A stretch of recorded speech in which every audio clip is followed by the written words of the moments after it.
তো বন্ধুরা কেমন আছো? অনেকদিন পর আজ ভিডিও করবো একটু। এই দেখো এখন ঘড়িতে 12:30 বাজে, 12:35। দাদাভাইকে খেতে দেবো। আজ দেখো কী রান্না করেছি, আর খুব সুন্দর রান্না হয়েছে। দেখো নারকেল দুধের ভাত, তাতে একটু মটর ডাল দিয়ে দিয়েছি, আর সব রকম ভাজা।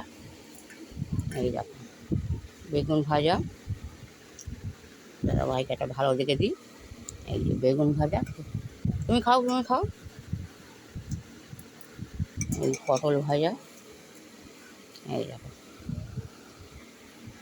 আলু ভাজা। অল্প করে দিই, কেন তো সেরকম খেতে চাইবে না। আর এই ডিম আছে, ডিম দেবো না কেন, যেহেতু মাংস আছে। আর করেছি অন্ধকার মতন, এটা হচ্ছে ফুলুরি।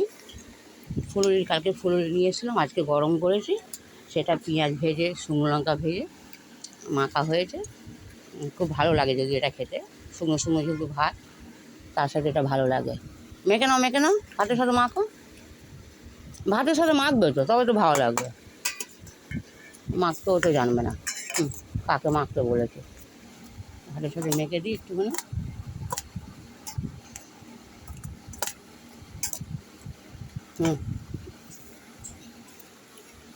সরিয়ে দিই। আর বন্ধুরা, কালকে তো আমাদের পরশু দিন তো আমাদেরকে একটা কথা বলা হয়েছিল যে আর দেখিয়ে দিই তোমাদের জিনিসটা। এই দেখো, এই হচ্ছে মুরগির মাংস। একটু তেলে ফেলেছিলাম, যেহেতু নারকেল দুধের ভাতের সাথে এই জিনিসটা ভালো লাগে। এটা শুধু মুরগির কষাকষি করেছি। আর আমার দিদির বাড়িতে তো শ্রাদ্ধ ছিল পরশু দিন, আর সবাইকে বলেছিলাম যে আমি একটা ভিডিও করবো দিদির বাড়িতে গিয়ে, কিন্তু এত লোকজন, এত চাপ, এত চেলামেলি, যেখানে ভিডিও করা খুব অসম্ভব হয়েছিল। যাকে দাদাভাইকে জিজ্ঞাসা করা হলো না আজকে যে কেমন হয়েছে রান্নাটা, খেয়েই যাচ্ছে। হ্যাঁ, কেমন হয়েছে? হ্যাঁ, ঠিক আছে রান্না, মিষ্টি হয়েছে। যাই হোক, এটা তোমরা সবাই জানো যে নারকেলের ভাত হয়, আমরা তো করি। আমি আজকে একটু মটর ডাল দিয়ে করেছিলাম, যেহেতু দেখতেই পাচ্ছি ওর মধ্যে মটর ডাল দেওয়া আছে। দেখো এই দাদাভাই খাচ্ছে মটর ডাল দিয়ে। যে এত চাপ দিয়ে, মানে এত লোক নিমন্ত্রণ হয়েছে, আর সেখানে ভিডিও করতে গেলে খুব চেল্লাতে হবে, আর সেভাবে তোমাদের ভিডিও দেখাতেও পারবো না। ওই কারণে আমি ভিডিওটাও করতে পারিনি। তার জন্য মানে নিজেও খুব খারাপ লাগছে। তোমাদের যেহেতু কথা দিয়েছিলাম যে আমি ভিডিও করে দেখাবো তোমাদেরকে, যে কীরকম আমার দিদির বাড়িটা তো হয়তো কোনো দিন তোমাদের দেখাইনি। আর যাকে নিয়ে ভিডিওটা করবো ভেবেছিলাম, সে দিদিই কিন্তু আমার মারা গিয়েছে। আর আমার দিদি খুব অল্প বয়সে মারা গেল। মানে আমার দিদির মানে হয়তো মরার কথা না আমার দিদির। আর আমি দিদির কাছে খুব ভালোবাসা পেয়েছি। জামাইবাবু আর আমার দুটো বোনপো খুব ভালো, আমি গেলে ওরা আসতেও দেবে না। আর আরেকটা বন্ধু মজার কথা শোনো বন্ধুরা, যখনই আমি যেতাম দিদির বাড়িতে, হয়তো একটা দিন থাকতাম, তারপর দিন আমার দিদির ছেলেরা সবাই বলতো কি যে মাসে আর একটা দিন থাক। আমাকে যেহেতু চুই করে, ওরা একটু গ্রামের, আমরা যেহেতু গ্রামে থাকি, তা ওরা দেখি মাসিকে চুই করে। তাও খুব ভালোবাসা ওটা। তা মাসি থাক, তাই হয়তো থাকলাম। এবার রাতের বেলা দেখি, সকালবেলা দেখি আমার চুড়িদারগুলো সব ভিজিয়ে দেবে, তো বালতির মধ্যে সব ভিজিয়ে দেবে, যেহেতু আমি যাতে না আসতে পারি। যাই হোক, এগুলো একটা খুব মজা ছিল। আর আমার দিদি তো খুবই, মানে আমার দিদি জামাইবাবু তো খুবই ভালো মানুষ। আমি গেলে কত রকমের যে রান্নার ব্যবস্থা করবে, যে আমি যেহেতু খুব সবার ছোট, মানে আমি বোনদের মধ্যে সবার ছোট বোন। তা দেখ, পুরো ভাতটা না মুখে ঢোকায়, অল্প অল্প করে নাও না। না, মাংস দিয়ে দিই। এই বন্ধুরা, মুরগির মাংস করে দিলাম। ওকে একটু মাংস দেখে দিই, কেন এটা হাড় খেতে পারবে না।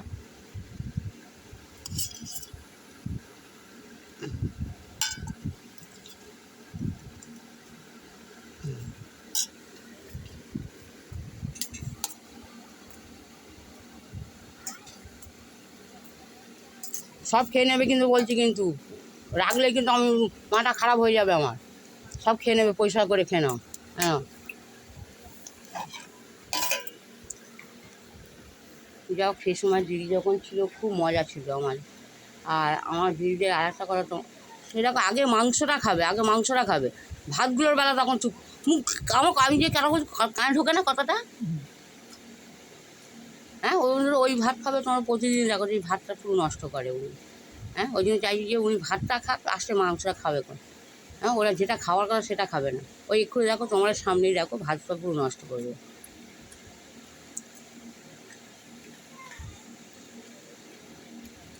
যাই হোক, আমার দিদি এত বড় বাড়ি করেছে, দেখবার মতন আমার দিদি বাড়ি করেছে, কিন্তু আরও কাজ বাকি আছে আমাদের দিদিদের। আর দিদি তো হঠাৎ মারা গেল। যাই হোক, একটা জিনিস আমি দেখলাম যে আমার দিদি প্রথমে খুব অবস্থা ভালো ছিল না আমার দিদিদের, মাটির ঘরদোর ছিল, তারপর একটা লোক আমরা পাকা ঘর করেছিল, সেই দেখো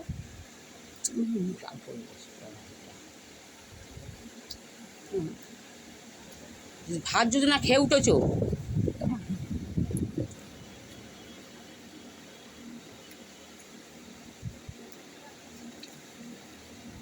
যে সেই সুখের সময়টা দিদি দেখতে পেলো না। এর জন্য আমিও মানে যে আমার যতটুকু বোন আছে, আমার দিদিরা আছে, আরও দিদিরা আছে, তারা সবাই দুঃখিত, মানে দুঃখ পেয়েছে যে আমার দিদিটা হঠাৎ চলে গেল। হয়তো আর ফিরে পাবো না সেই দিদিকে। দিদির বাড়িতে যাবো দুজনে আমরা, বিকেলবেলা হতো দিদি বলতো চ শাক তুলতে যাবো, আমরা মাঠে গিয়ে শাক তুলতাম দুজনে, খুব মজা করতাম, খুবই মজা। মানে সে মজা হয়তো আর কোনোদিন আমার জীবনে ফিরে আসবে না। আর হয়তো দিদির বাড়িতেও আমার যাওয়া ওই শেষ যাওয়া হলো, হয়তো আর কোনোদিন আমি দিদির বাড়িতে যেতে পারবো না। কেন দিদির বাড়িতে যেতে পারবো না, কারণ যে দিদির কাছে যাই সেই দিদি ধরো নেই।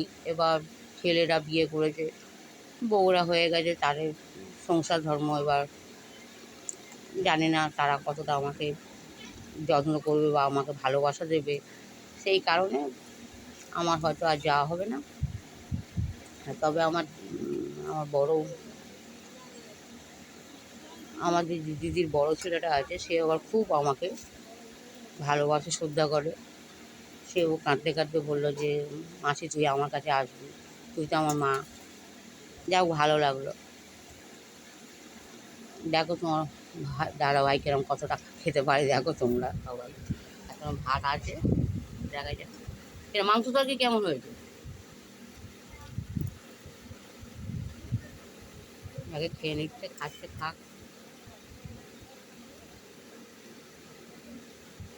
দেখ, অনেক দিন ভিডিও ছাড়িনি, মনও খারাপ, মন মেজাজ সত্যি খুব খারাপ হয়ে গেছে। যদিও একটা দুটো ভিডিও ছেড়েছিলাম, যেহেতু তোমাদের কথা বলেও দিই যে ভিডিওগুলো আমার আগের ভিডিও, যেটাই আমার ছাড়া হয়েছিল। আর আজকে নতুন করে আবার ভিডিও করছি, জানি না এটা পোস্ট হবে কি না বা আজকে করতে পারবো কি না। একটা আনন্দ বোধটা নেই, তারপর নিজের শরীর ভালো না, যে একটা মানুষের মধ্যে ফুর্তি থাকলে তবেই তো ভিডিও করার ইচ্ছা হয়, এনার্জি আসে, সুন্দরভাবে ডেকোরেশন করে দেখাবো, কিন্তু সেই চিন্তা ভাবনা আর আমার মনের মধ্যে নেই। শুধু একটা ইচ্ছে করতাম, আজকে করে ফেললাম ভিডিওটা। ভাতগুলো এক জায়গায় করো না, এক জায়গায় করো না ভাতগুলো, চামচ দিয়ে এক জায়গায় করো ভাত। দেখো তো বন্ধুরা কী বলছে, কিছু বোঝে না ওই দেখো। আর একটা কথা, সেটাও ঠিকই কথা, যে বাঁ হাত দিয়ে যে মানুষটা ডান হাত দিয়ে খেত, সেই মানুষটা যদি বাঁ হাত দিয়ে যদি চামচে করে খায়, তার তো অনেক রকম অসুবিধা হবে।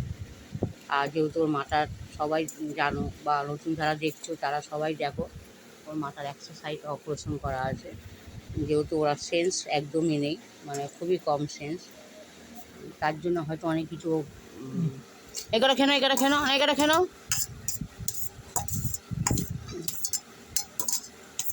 না খেনো, এগারো খেনো, হ্যাঁ ধরো চামচ ধরো।